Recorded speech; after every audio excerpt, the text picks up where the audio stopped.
ഞാൻ ജനിക്കുന്നതിന് മുമ്പേ വലയിടാൻ തുടങ്ങിയതാണെങ്കിലും നീ വലയിടുന്നതിന് മുമ്പേ ഞാൻ നിനക്ക് വേണ്ടി വലയിട്ടതാ. എത്ര ഈ ദൂത് മനസ്സിലായി? സ്തോത്രം അല്ലെ? ശിമോൻ പറയുന്നു, നീ ജനിക്കുന്നതിന് മുമ്പേ ഞാൻ വലയിടാൻ തുടങ്ങിയതാ.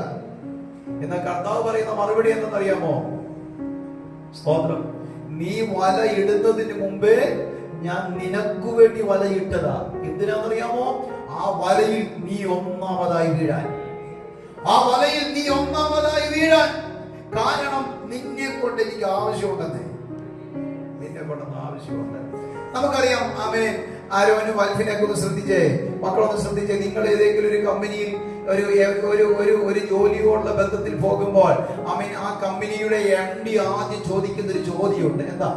Where is your biodata? അല്ലേ അനന്തുവേ? ശരിയല്ലേ? സ്തോത്രം. Where is your biodata? എവിടെയാണ് നിങ്ങളുടെ ബയോഡാറ്റ? എന്നിട്ട് നിങ്ങളുടെ എക്സിക്യൂട്ടീവ് ഡ്രസ് നോക്കും, നിങ്ങളുടെ വേ ഓഫ് ടോക്കിങ്ങും നിങ്ങളുടെ വേ ഓഫ് ഡീലിങ്ങും സ്തോത്രം മറ്റു കാര്യാദികളൊക്കെ ആ MD നോക്കും.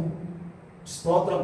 എന്നിട്ടാണ് ആ MD നിങ്ങളെ ആ പർട്ടിക്കുലർ പൊസിഷനിലേക്ക് എന്ത് ചെയ്യുന്നത്? അല്ലേ?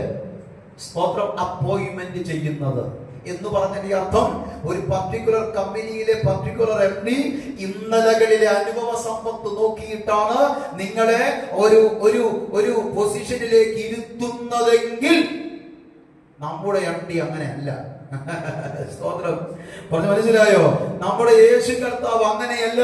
ഇന്നലകളിലെ അനുഭവ സമ്പത്തോ ഇന്നലകളിലെ എക്സ്പീരിയൻസ് ഒന്നും നോക്കാതെ, നിന്റെ ജോലിയുടെ പവറോ നിന്റെ പൊസിഷന്റെ പവറോ നോക്കാതെ, നീ നാളെയുടെ നീളകളിൽ ആരാകുമെന്ന് ചിന്തിച്ചുകൊണ്ട് നിന്നെ സ്നേഹിക്കുകയും നിന്നെ ചേർത്ത് പിടിക്കുകയും ചെയ്യുന്ന കർത്താവായ യേശു ക്രിസ്തു.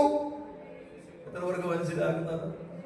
ആ യേശു കർത്താവിന്റെ മക്കളൊന്നും പ്രിയ മക്കളൊന്നും പദവി ദൈവം. ഞാൻ ജനിക്കുന്നതിന് മുമ്പേ വലയിടാൻ തുടങ്ങിയതാണെങ്കിലും നീ വലയിടുന്നതിന് മുമ്പേ ഞാൻ നിനക്ക് വേണ്ടി വലയിട്ടതാ. എത്ര ഈ ദൂത് മനസ്സിലായി?